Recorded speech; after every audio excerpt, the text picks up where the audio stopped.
Nagsimula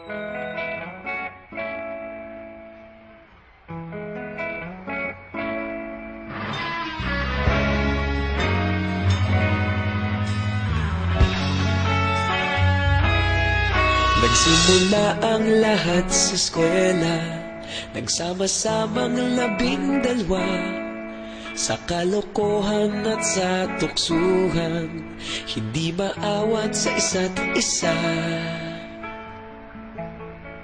Madalas ang standby sa cafeteria, isang barkada na kay saya. Laging may hawak-hawak na gitara, konting udyok lamang kakanta na. Kay simple lamang ng buhay nun, walang mabibigat na suliranin. Problema lamang laging kulang ang datong. Sana napunta ang panahon? Sana nga ba? Sana nga ba? Sana napunta ang panahon? Sana nga ba? Sana nga ba?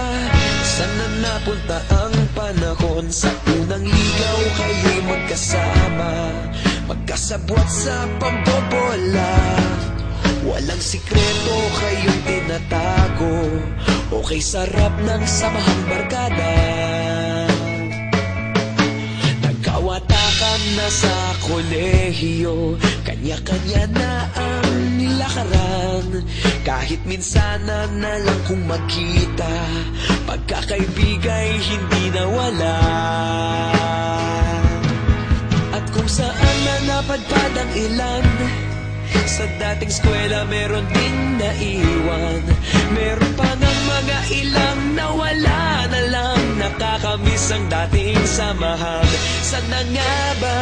Sana nga ba? Sana nga bang barkada ngayon? Sana nga ba? Sana nga ba? Sana nga bang barkada ngayon?